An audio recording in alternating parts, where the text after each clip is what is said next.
Boa tarde, ministra. Boa tarde, ministro Laércio. Aqui, ministra. Boa tarde. A senhora falou na sua apresentação em criar um estatuto de emergência climática para áreas de risco. Eu queria saber qual o prazo, porque mais do que urgente, ele acaba se tornando um desafio para o governo diante de uma discussão paralela no Congresso, que é a PEC das praias, que, se aprovada, vai levar uma ocupação desordenada dessas regiões, que ficarão ainda muito mais vulneráveis aos efeitos climáticos extremos. Então, é isso, o desafio de discutir um plano de emergência climática diante de uma discussão paralela, que é a ocupação desordenada da orla brasileira. Obrigada. Obrigada.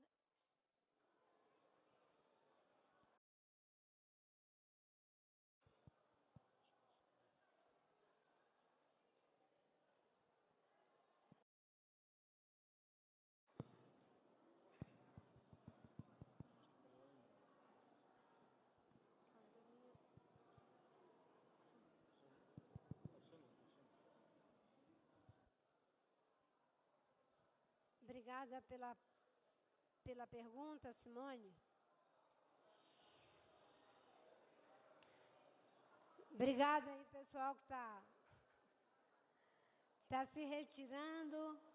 Obrigada a presença de todos e já agradecendo aqui a colaboração para essa fase das perguntas, para que a gente possa concluir essa parte desse dia tão importante do meio ambiente, com todos os atos que aqui foram assinados, outros que já estavam articulados com os ministros nos protocolos de intenção e os termos de cooperação. Acho que uma coisa muito importante foi esse pacto em relação ao enfrentamento da estiagem e dos incêndios na Amazônia e no Pantanal. Isso é algo inédito e que eu acho que a gente tem que prestar bem atenção no que está acontecendo aqui, que a gente tentando se antecipar, já tendo a clareza de que vamos ter uma grande quantidade de matéria orgânica acumulada no Pantanal e que provavelmente, né, o risco de incêndios são todos muito grandes. Bem, Simone, a sua pergunta em relação ao plano de emergência climática, que está sendo feito, como eu disse, de forma colaborativa dentro do governo, com a participação do Ministério do Meio Ambiente, através da Secretaria de Mudança do Clima, mas em interação intensa com o Ministério de Ciência e Tecnologia, em função do CEMADEM, o Ministério de Desenvolvimento Regional, pelas atribuições que tem de atuar em emergência climática e por todos os esforços que já fazemos conjuntamente e que em breve será levado para o presidente da República. Já tivemos diálogo com o presidente do Tribunal de Contas, com o procurador-geral, já em conversas constantes com Ciência e Tecnologia, Integração, Ministério de Cidades e outros ministérios, através das suas equipes técnicas, estão trabalhando para nos ajudar a colaborativamente botar esse plano de pé, ali com o suporte também do Ministério da Fazenda. Qual é o nosso desafio em relação ao plano? É que todos os esforços que são feitos na hora em que acontece o desastre, eles ainda são incomparavelmente mais insuficientes e mais caros se nós tivéssemos condição de, sabendo que temos ali uma lista já estabelecida numa série histórica de 12 anos, né, de municípios vulneráveis, que são algo em torno de 1.942 municípios, a gente poder ter ação de adaptação, ação de preparação, sem prejuízo daquilo que é a nossa obrigação fazer, que são as ações de mitigação. A ideia de cidades mais resilientes, fazendo drenagem, fazendo obras de encosta, criando toda uma infraestrutura resiliente e, às vezes, até remoção de pessoas.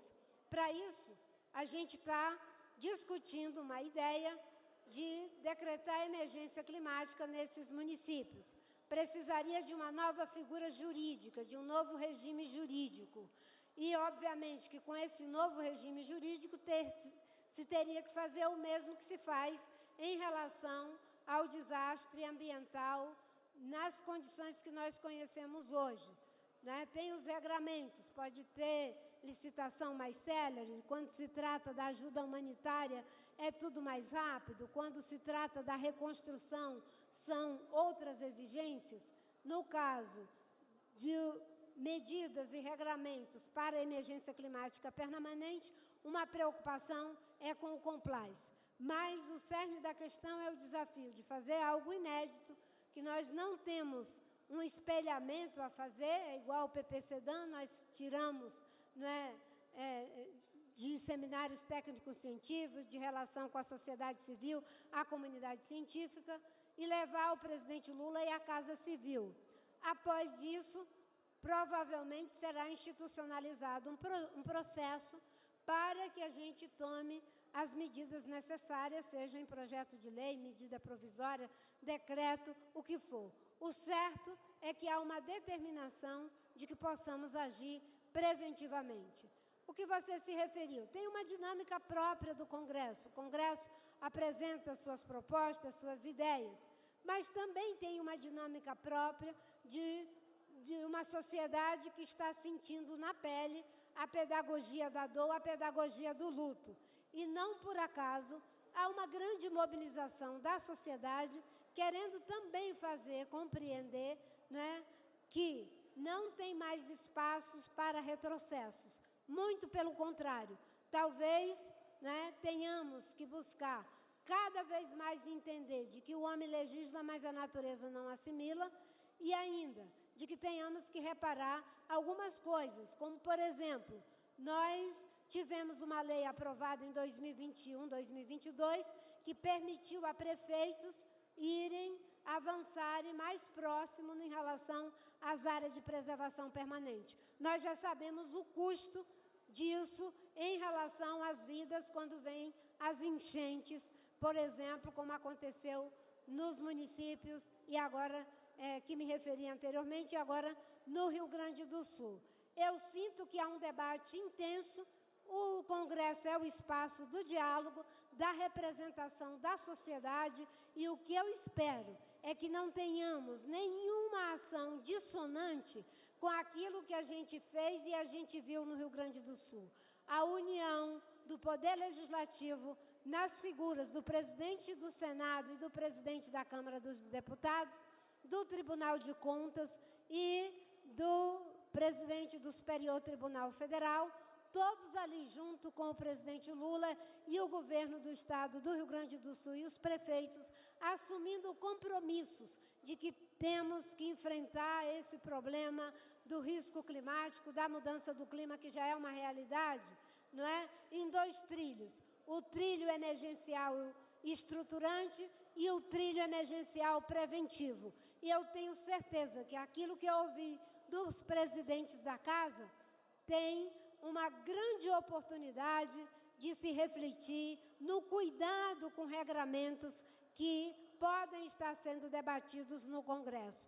Então, essa é a minha expectativa. O governo vai fazer uma proposta, se conseguirmos colocar algo que ajude nesse enfrentamento preventivo, não só com medidas, ações, estratégias, mas também integrando esforços e recursos. O plano não sai do zero, muitas coisas já existem, existe já dentro do PAC programas de encosta, programas de drenagem, o Ministério da Cidade já está fazendo adaptações em relação à Minha Casa Minha Vida. Cada um de nós vai otimizando os recursos que tem, sem prejuízo de recursos adicionais, e até o Congresso já se dispôs a colocar 5% de suas emendas para processos de reconstrução e de prevenção. Aldrin, do ECO. Olá, ministra. Boa tarde. Por favor, o desmatamento na Amazônia vem caindo, né? Nós estamos vendo, mas nós ainda temos, né, números significativos, né, de degradação florestal e também uma incidência forte do crime organizado. Como é que serão enfrentadas essas agendas e também a perda de vegetação nativa nos demais biomas?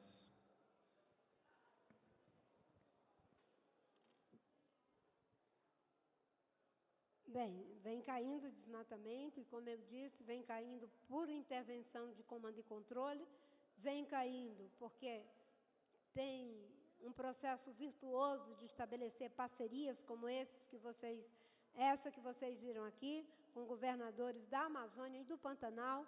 Isso é algo inédito, repito, e esse esforço leva a que tenhamos resultados que eu espero possamos sair da agenda de comando e controle para uma agenda de desenvolvimento sustentável, de busca por soluções que sejam estruturantes. Mas enquanto elas estão em curso ou ainda, né, não têm a densidade que precisam ter, as ações de comando e controle, como as que vocês viram aqui, serão fundamentais. A questão do crime organizado, de toda essa situação que a gente está vivendo, a gente vai fazendo um esforço integrado como o que está sendo feito, é a ação da Polícia Federal. E aí tem um trabalho que é muito importante, que é o trabalho de inteligência que pode ser feito pela Polícia Federal. Chega um momento em que esse trabalho ele vai concluindo processos, né? Não é algo que seja da noite para o dia, mas ele vem em reforço àquilo que já está sendo feito. Na experiência que tivemos, né, no início do PPCDAM, por exemplo, nós fizemos 25 grandes operações da Polícia Federal. Essas 25 grandes operações foram todas baseadas em investigação, em inteligência. E conseguimos levar à prisão, ainda que em alguns casos prisão temporária, de 725 criminosos. Temos hoje, inclusive, uma homenagem à memória do Felipe e do Bruno, em função dessas quadrilhas organizadas que operam, mas eu sinto que há uma sinergia muito forte e ela se materializa no que acontece na redução da criminalidade, do garimpo nas terras indígenas que estão sendo desocupadas, em relação à redução do desmatamento. Essa parte, ela é um esforço constante, mas é como eu disse quando eu estava falando anteriormente, existe um momento em que a não expectativa da impunidade funciona e funciona muito bem. Se você tem uma articulação em que o governo federal está numa frente, os governos estaduais numa frente, os governos municipais agora num pacto que foi estabelecido, né? Os municípios todos unidos para fazer também um esforço, a gente conseguirá debelar essa criminalidade. Por exemplo, dentro da floresta nacional que o ICMBio está trabalhando agora, do Jamachim, nós temos a criação ilegal de gado. E o ICMBio, em parceria com a Depará, está junto, às vezes, com a ajuda do IBAMA, da Polícia Federal, da PRF, fazendo um trabalho para fazer a remoção desse gado. Isso é um processo dissuasório para quem invade terra pública, unidade de conservação, para fazer aquilo que não é permitido por lei. É claro que é feito com todo o cuidado. Essa área, inclusive, que está sendo desocupada, não tinha o CAR, não tinha ali a parte de regularização sanitária de vacina desse gado, e é um esforço continuado, mas o combate ao crime organizado se dá pela presença do Estado. E não é só a presença em termos das forças policiais, é a presença do Estado com alternativa econômica, alternativa social, infraestrutura, equipamento. É isso que faz a diferença. Quando o governo criou uma base para a ação interagência, lá em Roraima, criando bases dentro da terra indígena Yanomami, isso é a presença do Estado. Esses resultados de redução de 77%, né, dessas aberturas para garimpo reflete uma ação estruturante que envolve o crime ambiental e o crime organizado. Lisandra, da Reuters. Boa tarde, ministra. Lisandra, aqui na frente. Bom, queria fazer duas questões. Uma, hoje, na segunda-feira, o presidente falou no discurso com o presidente da Croácia que é necessário uma renovada ambição no anúncio das NDCs na COP30 e que o Brasil ia liderar pelo exemplo. Eu queria saber se o governo brasileiro está estudando uma nova NDC ou alguma outra medida que deve ser anunciada na COP30 com uma ambição maior. E a segunda era sobre... teve uma operação hoje da Polícia Federal que revelou fraude no mercado de carbono, 160 milhões de reais que foi... Eu queria saber se a senhora tomou conhecimento. No mercado de carbono, a questão do mercado de carbono, teve uma operação da Polícia Federal hoje que revelou fraude, empresas falsificando o mercado de carbono, se não me engano foram 160 milhões de reais. Se a senhora ficou sabendo e o que a senhora acha disso? Ainda falta regulamentação do mercado, né? Se isso pode reverter ações como essa? Bem, em relação à questão da operação da Polícia Federal, eu não estava sabendo. Obviamente que as operações da Polícia Federal a gente não fica sabendo mesmo, a gente só sabe quando elas acontecem. E que bom que elas estão sendo feitas. Isso é uma demonstração do que eu acabo de falar. Tem um trabalho de inteligência que está sendo feito, até porque a nossa meta, quando fizemos, num esforço junto com o Congresso, sobretudo ali o Senado, a senadora Leila, um esforço muito grande, Ministério do Meio Ambiente, Ministério da Fazenda e outros setores de governo, a SRI, para termos uma lei para regulamentar o mercado de carbono. Uma das nossas ambições é que o mercado de carbono brasileiro ele possa ser confiável, ele tenha transparência, tenha integridade.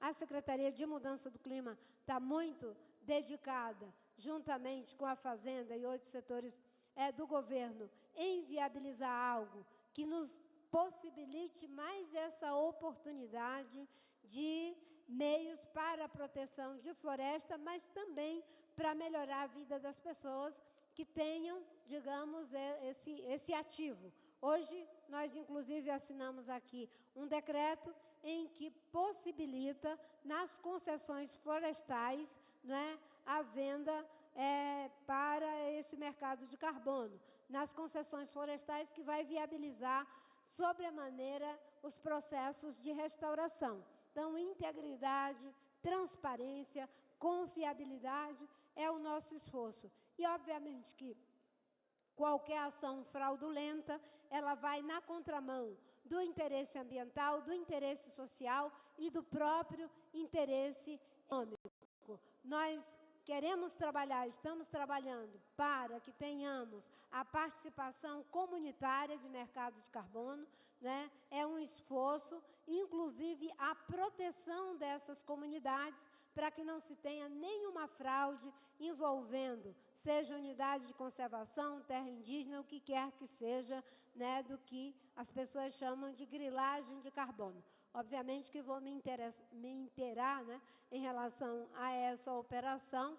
Em relação às NDCs, o Brasil quer sim fazer uma NDC ambiciosa, liderar pelo exemplo, como disse o presidente Lula, nesse momento, já com o restabelecimento do Comitê Interministerial de Mudança Climática, agora com a participação de mais 4 ministérios que pediram para participar, que é o Ministério de Mulheres, o Ministério de Planejamento e mais outros 2 ministérios que também estão participando, o Ministério da Educação também está participando, e a criação de subcomitês dentro do SIM para dar suporte ao comitê, a participação de câmaras técnicas, da sociedade civil, da comunidade científica, a criação de um comitê interfederativo com a participação dos governos estaduais e participação de prefeituras, inclusive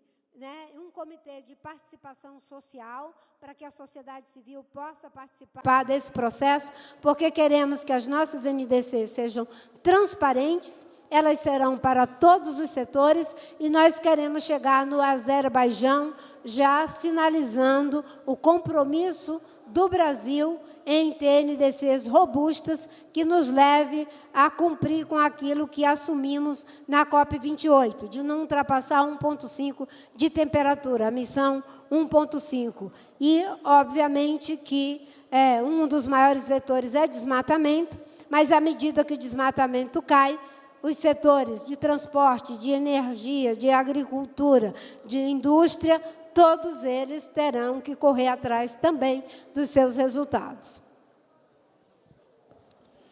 Vladimir Neto, da Globo. Olá, boa tarde, ministro. Boa tarde, Lécio. Eu queria que a senhora falasse um pouquinho mais sobre esse plano de enfrentamento à emergência climática. Que detalhes que você poderia nos adiantar? Você falou em ajuda do Ministério da Fazenda. Como é que eles poderiam ajudar, por exemplo? Viria recursos de outras fontes, como fundos? Quando que a senhora estima que ficaria pronto e poderia ser lançado esse plano? Você também falou em decretar emergência climática em alguns municípios. Isso poderia ser feito emergencialmente agora, com relação aos municípios afetados no Rio Grande do Sul? Então, só queria esses mais detalhes, assim, um pouco mais de aprofundamento nesse. Muito obrigado. Como eu disse, o plano está sendo feito de forma colaborativa. Vocês conhecem essa história. Após São Sebastião, não vou repetir. É um esforço, uma iniciativa do Ministério do Meio Ambiente com o Ministério de Ciência e Tecnologia.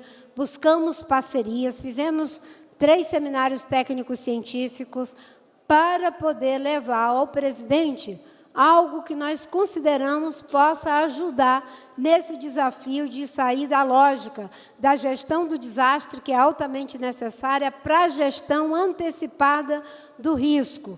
Aí é a ação de prevenção, com base no princípio da precaução.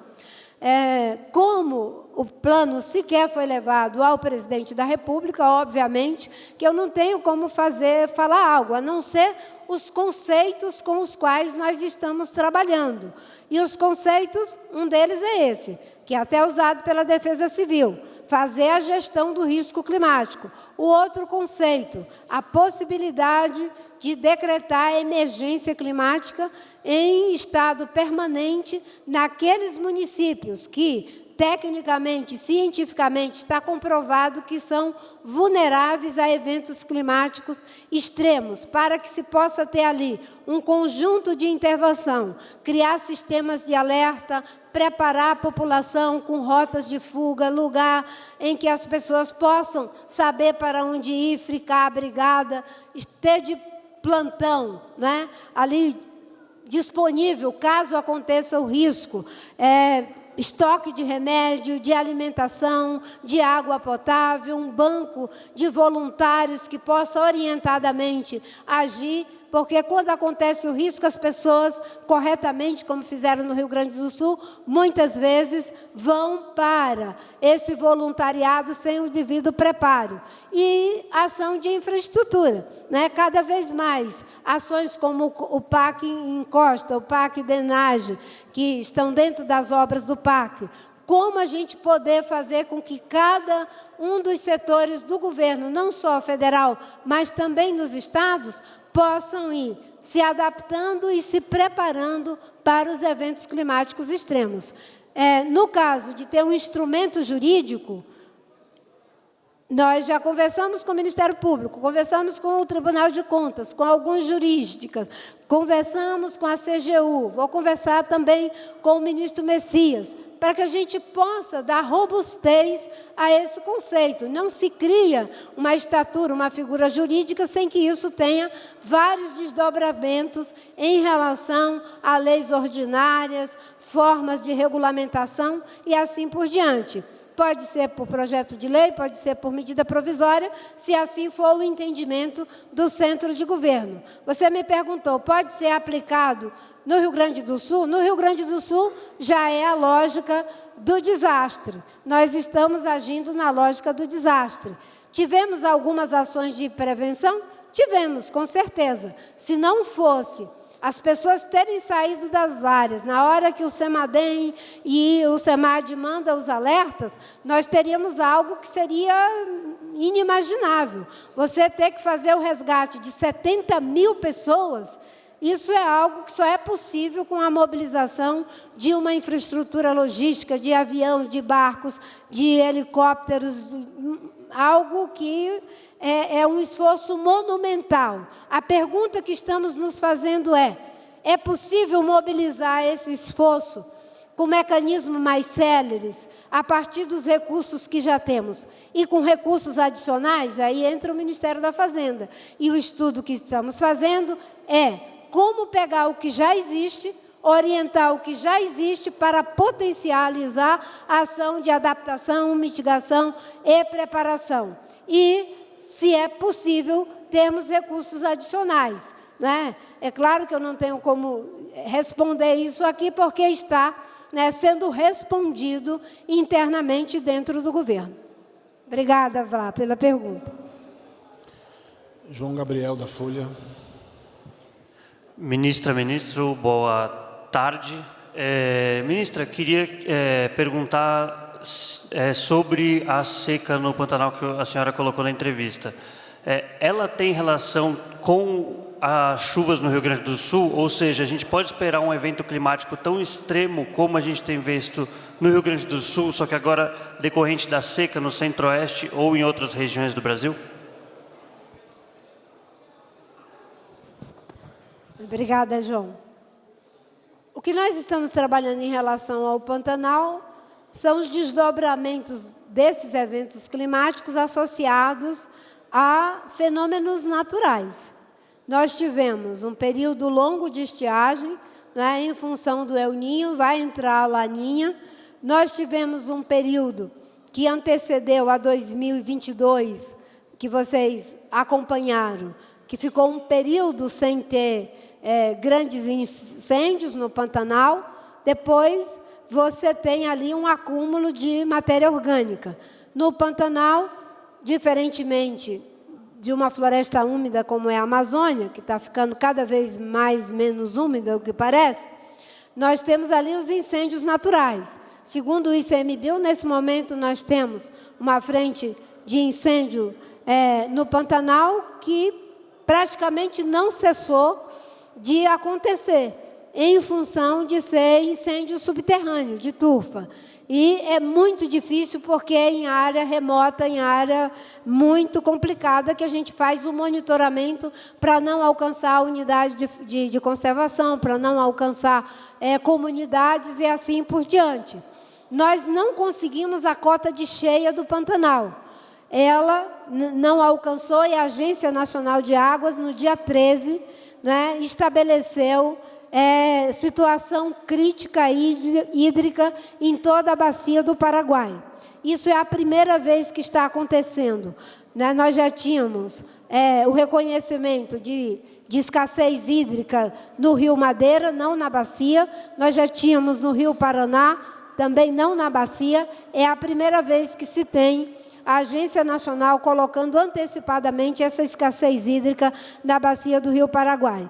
O que nós estamos vendo agora em chuva no Rio Grande do Sul e os efeitos dessa chuva, nós vamos ver em estiagem, provavelmente na Amazônia e no Pantanal.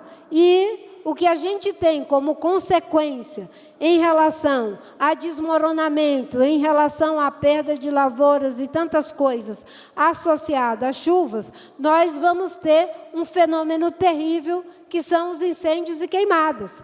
Não é por acaso que nós, da Secretaria Extraordinária, o IBAMA e o ICMBio, temos trabalhado incessantemente com os secretários de Meio Ambiente, com Defesa Civil, com o Corpo de Bombeiro dos estados. O Fundo Amazônia fez uma destinação de recursos para fortalecer o Corpo de Bombeiro em mais de 47 milhões para os estados, para que a gente possa ter uma ação antecipada.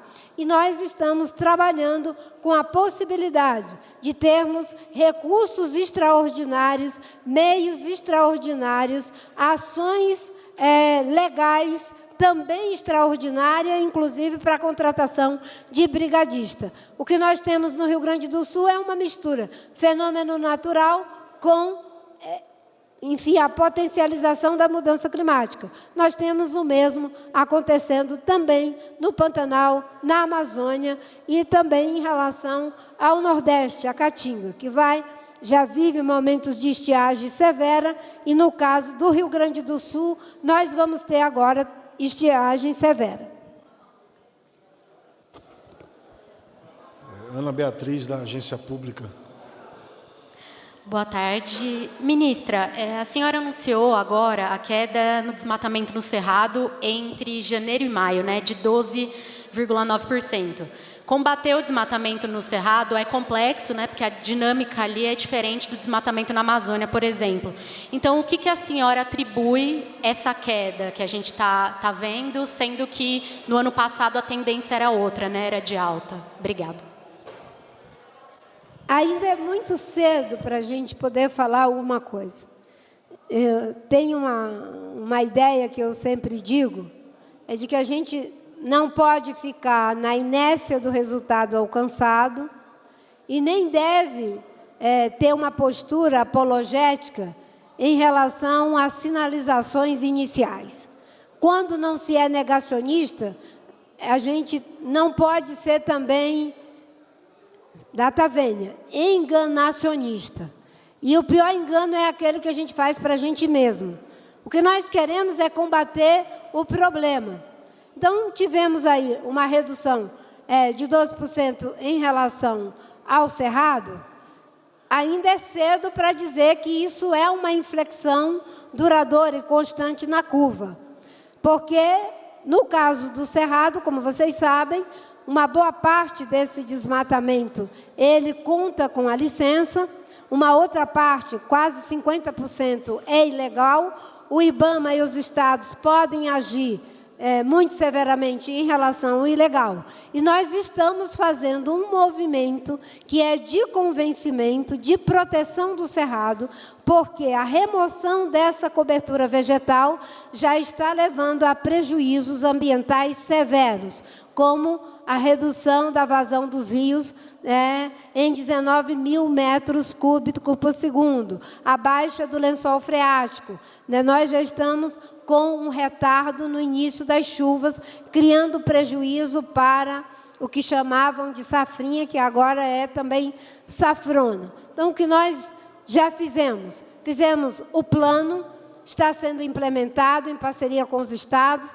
O ministro Rui chamou uma reunião com os governadores do Cerrado, onde houve ali um compromisso de ação conjunta. Vamos estabelecer uma lista dos municípios que mais desmatam, como fizemos na Amazônia, inclusive o município de São Desidério, que é onde nós criamos agora lá todo o monumento natural daquele patrimônio espeleológico, é o município que mais desmata na Bahia.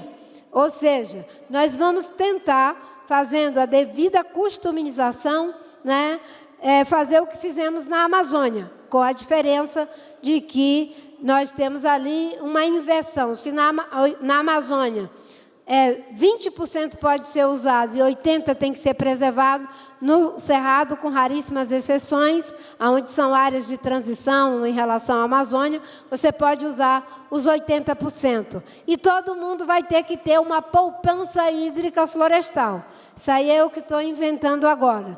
Se proteger o Cerrado é sinônimo de manter lençol freático, é sinônimo de manter os rios com vazão, é sinônimo de recuperar o nosso regime de chuvas e de não ter estiagens tão severas. Já existem processos de desertificação em mais de 300 mil quilômetros quadrados, o que é motivo de muita preocupação.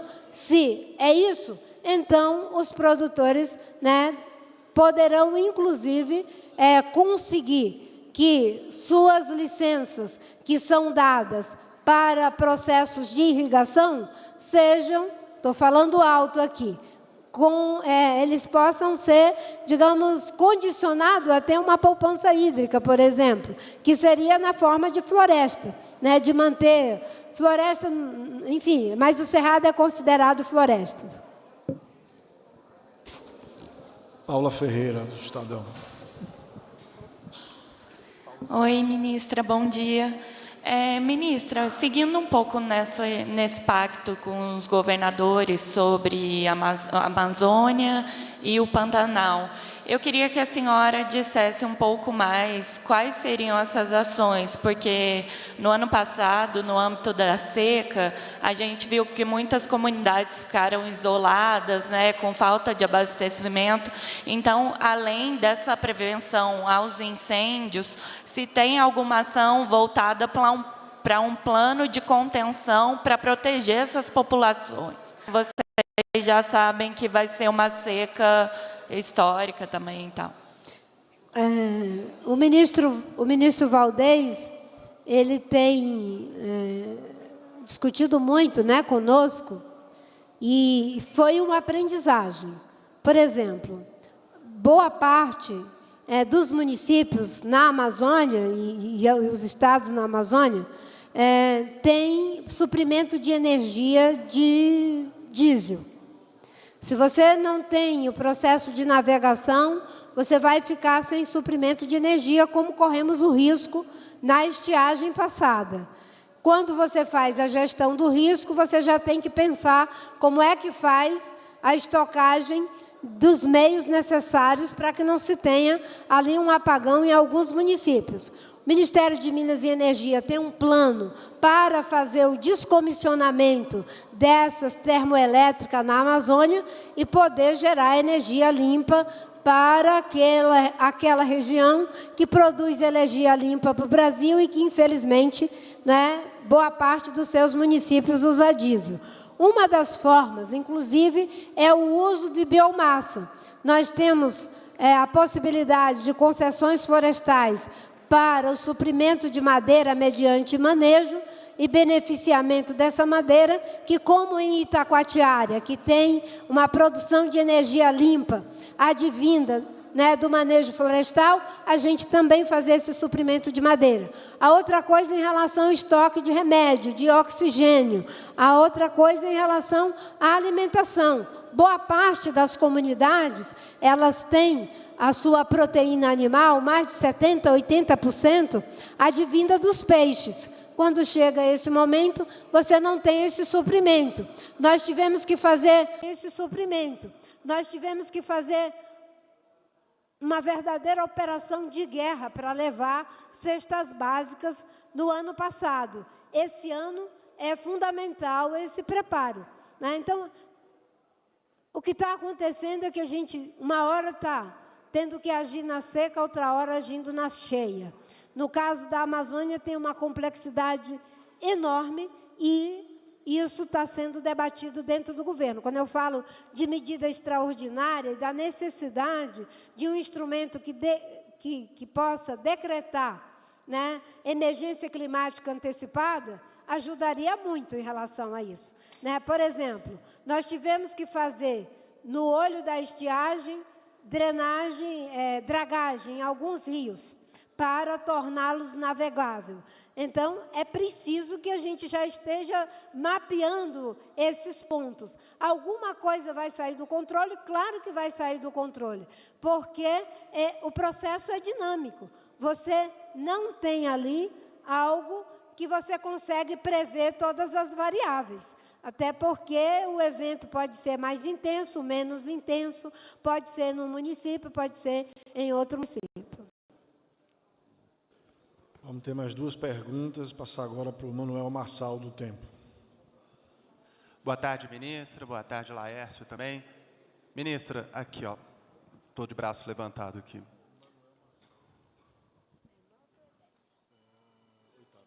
Ministra Marina, ontem, na declaração da senhora em rede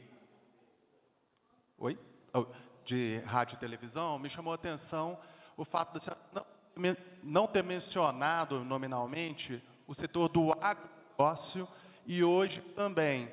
E aí hoje vocês apresentaram esse balanço, né, sobre o aumento do Cerrado, e a senhora citou o setor produtivo e que vocês estão em interlocução com o setor produtivo para mostrar de como que o desmatamento do Cerrado acaba afetando a própria economia, que isso também é prejudicial devido ali às próprias mudanças climáticas. Nesse sentido, eu gostaria de perguntar para a senhora como que está o diálogo da pasta com o setor do negócio, uma vez que nós da imprensa sempre recebemos críticas ali da atuação da pasta, que às vezes, né, acusações do setor falando que a pasta do meio ambiente trabalha ali contra o desenvolvimento do agronegócio. Então, eu gostaria de da senhora isso. Abraço. Você estava desde o início? Acho que o setor que eu mais falei claramente foi o agronegócio. Inclusive, eu usei até uma frase do ministro Fávaro, né? E fiz até uma larga digressão falando de que o agronegócio, que é tão importante para o nosso país, né? Tem no equilíbrio do clima o seu maior ativo, na percepção do ministro. E quando eu falo setor produtivo, né, o agronegócio é um dos setores produtivos. Nós estamos em diálogo, fizemos reunião, inclusive, com pessoas do agronegócio, para discutir a questão do Cerrado. O Ministério do Meio Ambiente trabalha com todos os setores.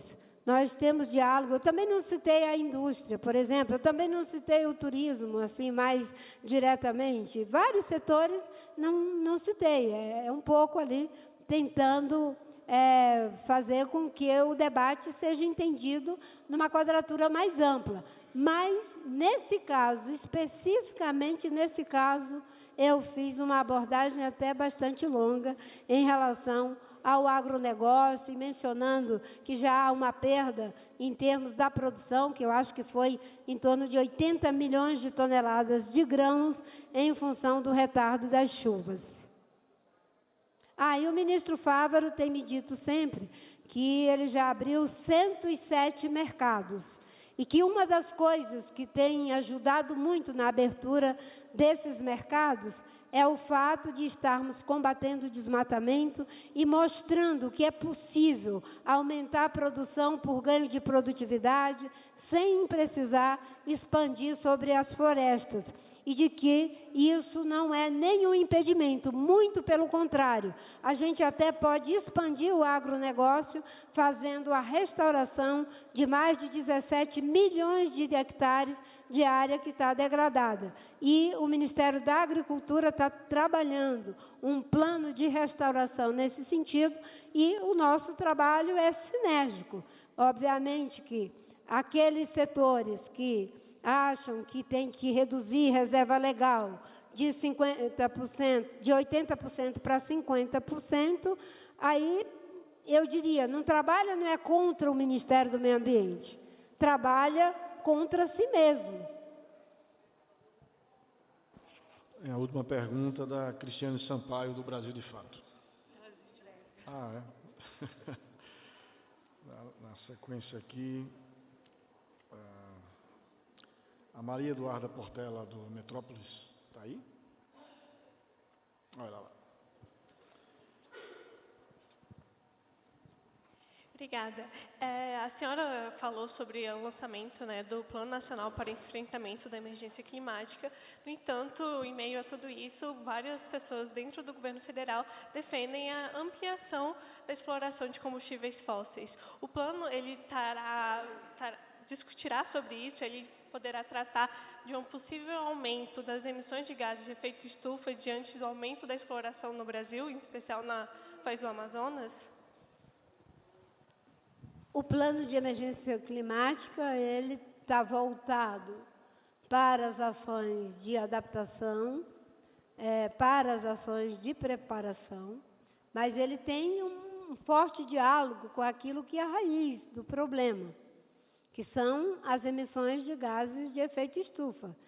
A maior quantidade vem do desmatamento, uma parte vem da indústria, de transporte, de energia e assim por diante. Agora, a questão de se vai ou não vai explorar petróleo, isso não é um debate que é feito pelo Ministério do Meio Ambiente. O Ministério do Meio Ambiente, quando se debruça sobre os pedidos para novos poços de petróleo, ele trabalha, o IBAMA, em cima dos aspectos de natureza ambiental. O debate sobre ampliar ou não ampliar, não é, a exploração de petróleo, isso é feito no Conselho de Política Energética. O que eu posso falar é do compromisso que o presidente Lula assume em relação à agenda do enfrentamento da mudança climática e do que ele disse, inclusive constituindo ali uma liderança muito forte junto aos BRICS, de que é preciso fazer a transição para o fim do uso de combustível fóssil.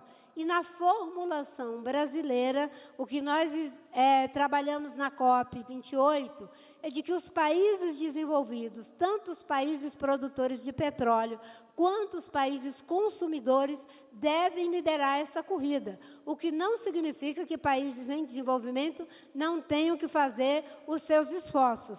E o presidente Lula deu 2 sinalizações fortes em relação a isso. A primeira delas é compromisso de desmatamento zero. E nós já provamos que reduz desmatamento e não tem redução de produção agrícola. Nós reduzimos 80% de desmatamento no passado e o agronegócio crescia uma média de 2% a 3%. Agora nós estamos reduzindo desmatamento e o agronegócio continua crescendo. Então, não está associado, né, a nossa produção e a nosso interesse econômico e de produzir alimento para ajudar na segurança alimentar nossa e do planeta, né, não está associado a ter que desmatar. Muito pelo contrário, né, para que a gente continue sendo potência agrícola, a gente tem que continuar sendo potência hídrica, e para ser potência hídrica tem que ser potência florestal. Então, todo o esforço que a gente está fazendo com o plano de enfrentamento à emergência climática dialoga com essas agendas. E o presidente, quando foi agora na Colômbia, o acordo que ele fez com a Colômbia foi de que a Petrobras e a produtora de petróleo colombiana possam produzir biocombustível e produzir também hidrogênio verde. Isso é muito compatível com o que nós assumimos na COP28, que é triplicar a energia renovável, aumentar a questão da eficiência energética, no caso, duplicar a eficiência energética e trabalharmos essa transição. Nós estabelecemos uma troika, que é Emirados Árabes Unidos, Azerbaijão e Brasil, e estamos tratando das ações de implementação, estamos tratando das ações de adaptação, e um dos temas que está sendo tratado é como será feita essa transição para o fim do uso de combustível fóssil. Então, eu sei que vocês fazem uma cobertura com muito interesse por essa agenda da exploração de petróleo, mas esse é um debate que está posto não só para o Brasil, está posto para o mundo, porque depois de 31 anos fazendo convenções de mudança do clima, pela primeira vez lá em Dubai, no coração da exploração de petróleo, saiu uma decisão de fazer a transição para o fim do uso de combustível fóssil. O Brasil, nesse caso, ele é privilegiadíssimo. Ele tem reserva de petróleo, é um produtor de petróleo, é consumidor de petróleo, mas aqui nós podemos ter uma matriz energética 100% limpa, podemos usar essa energia limpa para manufaturar nossos produtos que não sejam carbono intensivos, podemos usar essa energia limpa, inclusive para produzir hidrogênio verde, usar esse hidrogênio verde e ainda exportar hidrogênio verde. Obrigado a todos e a todas. Tenham um bom dia, boa tarde. Obrigada a vocês. E obrigada à minha equipe que trabalha tanto, e pela primeira vez a gente não estava no formato meio tribal, que é o nosso costume. Este evento está encerrado.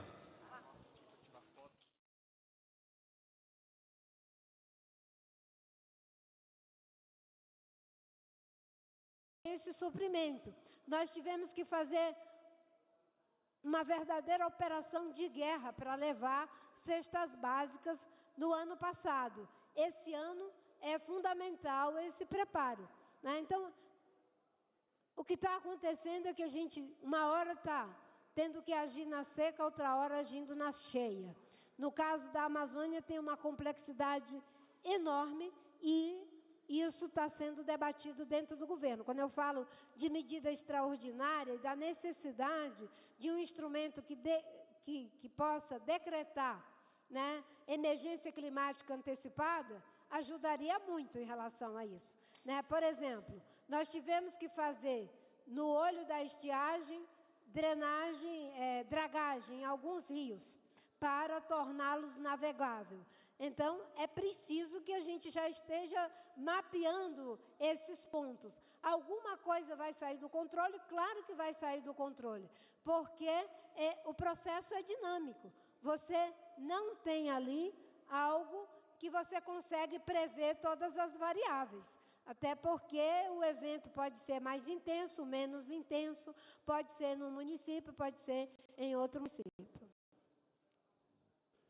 Vamos ter mais 2 perguntas, passar agora para o Manuel Marçal do Tempo. Boa tarde, ministra. Boa tarde, Laércio também. Ministra, aqui, ó. Estou de braço levantado aqui.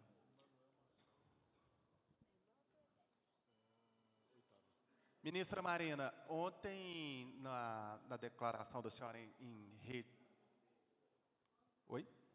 de rádio e televisão, me chamou a atenção o fato da senhora não ter mencionado nominalmente o setor do agronegócio e hoje também.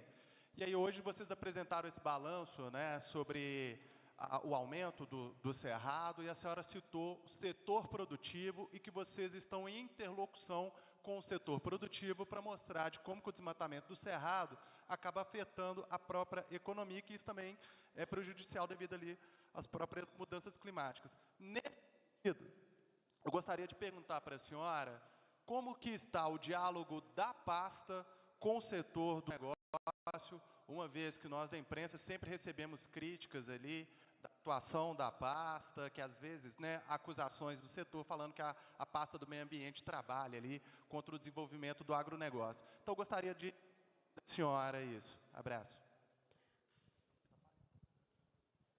Você estava desde o início? Acho que o setor que eu mais falei claramente foi o agronegócio.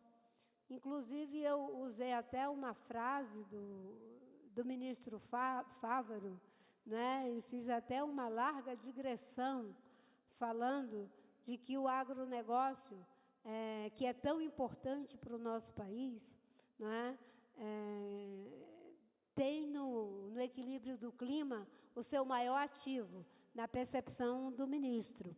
E quando eu falo setor produtivo, né, o agronegócio é um dos setores produtivos. Nós estamos em diálogo, fizemos reunião, inclusive, com pessoas do agronegócio, para discutir a questão do Cerrado. O Ministério do Meio Ambiente trabalha com todos os setores. Nós temos diálogo. Eu também não citei a indústria, por exemplo, eu também não citei o turismo, assim, mais diretamente. Vários setores não citei. É um pouco ali tentando fazer com que o debate seja entendido numa quadratura mais ampla.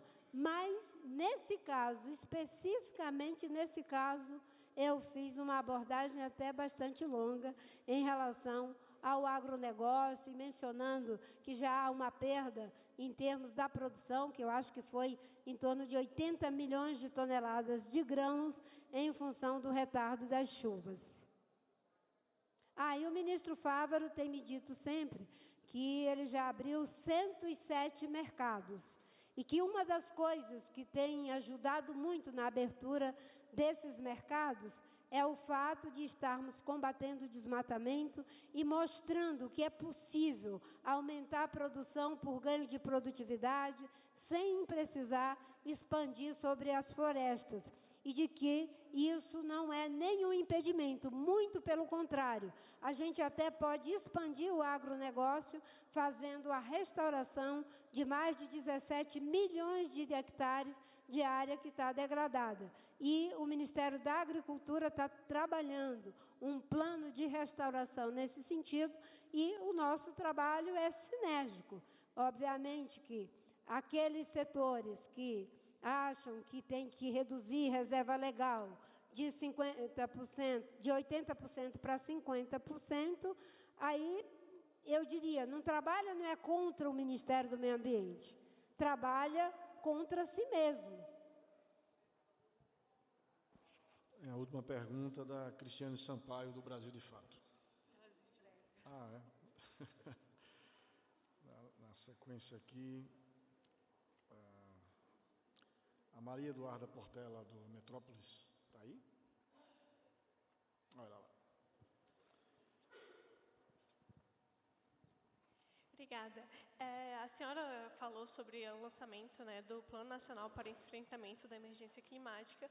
No entanto, em meio a tudo isso, várias pessoas dentro do governo federal defendem a ampliação da exploração de combustíveis fósseis. O plano ele discutirá sobre isso, ele poderá tratar de um possível aumento das emissões de gases de efeito estufa diante do aumento da exploração no Brasil, em especial na Foz do Amazonas? O plano de emergência climática, ele está voltado para as ações de adaptação, para as ações de preparação, mas ele tem um forte diálogo com aquilo que é a raiz do problema, que são as emissões de gases de efeito estufa. A maior quantidade vem do desmatamento, uma parte vem da indústria, de transporte, de energia e assim por diante. Agora, a questão de se vai ou não vai explorar petróleo, isso não é um debate que é feito pelo Ministério do Meio Ambiente. O Ministério do Meio Ambiente, quando se debruça sobre os pedidos para novos poços de petróleo, ele trabalha o IBAMA em cima dos aspectos de natureza ambiental. O debate sobre ampliar ou não ampliar a exploração de petróleo, isso é feito no Conselho de Política Energética. O que eu posso falar é do compromisso que o presidente Lula assume em relação à agenda do enfrentamento da mudança climática e do que ele disse, inclusive constituindo ali uma liderança muito forte junto aos BRICS, de que é preciso fazer a transição para o fim do uso de combustível fóssil. E na formulação brasileira, o que nós trabalhamos na COP28 é de que os países desenvolvidos, tanto os países produtores de petróleo, quanto os países consumidores, devem liderar essa corrida. O que não significa que países em desenvolvimento não tenham que fazer os seus esforços. E o presidente Lula deu duas sinalizações fortes em relação a isso. A primeira delas é compromisso de desmatamento zero. E nós já provamos que reduz desmatamento e não tem redução de produção agrícola. Nós reduzimos 80% do desmatamento no passado e o agronegócio crescia uma média de 2% a 3%. Agora nós estamos reduzindo desmatamento e o agronegócio continua crescendo. Então, não está associado, a nossa produção e a nosso interesse econômico e de produzir alimento para ajudar na segurança alimentar nossa e do planeta, não está associado a ter que desmatar. Muito pelo contrário, para que a gente continue sendo potência agrícola, a gente tem que continuar sendo potência hídrica, e para ser potência hídrica tem que ser potência florestal. Então, todo o esforço que a gente está fazendo com o plano de enfrentamento à emergência climática dialoga com essas agendas. E o presidente, quando foi agora na Colômbia, o acordo que ele fez com a Colômbia foi de que a Petrobras e a produtora de petróleo colombiana possam produzir biocombustível e produzir também hidrogênio verde. E isso é muito compatível com o que nós assumimos na COP28, que é triplicar a energia renovável, aumentar a questão da eficiência energética, no caso, duplicar a eficiência energética e trabalharmos essa transição. Nós estabelecemos uma troika que é Emirados Árabes Unidos, Azerbaijão e Brasil, e estamos tratando das ações de implementação, estamos tratando das ações de adaptação, e um dos temas que está sendo tratado é como será feita essa transição para o fim do uso de combustível fóssil. Então, eu sei que vocês fazem uma cobertura com muito interesse por essa agenda da exploração de petróleo, mas esse é um debate que está posto não só para o Brasil, está posto para o mundo, porque depois de 31 anos fazendo convenções de mudança do clima, pela primeira vez lá em Dubai, no coração da exploração de petróleo, saiu uma decisão de fazer a transição para o fim do uso de combustível fóssil. O Brasil, nesse caso, ele é privilegiadíssimo. Ele tem reserva de petróleo, é um produtor de petróleo, é consumidor de petróleo, mas aqui nós podemos ter uma matriz energética 100% limpa, podemos usar essa energia limpa para manufaturar nossos produtos que não sejam carbono intensivos, podemos usar essa energia limpa, inclusive para produzir hidrogênio verde, usar esse hidrogênio verde e ainda exportar hidrogênio verde. Obrigado a todos e a todas. Tenham um bom dia, boa tarde. Obrigada a vocês. E obrigada à minha equipe que trabalha tanto, e pela primeira vez a gente não estava no formato meio tribal, que é o nosso costume. Este evento está encerrado.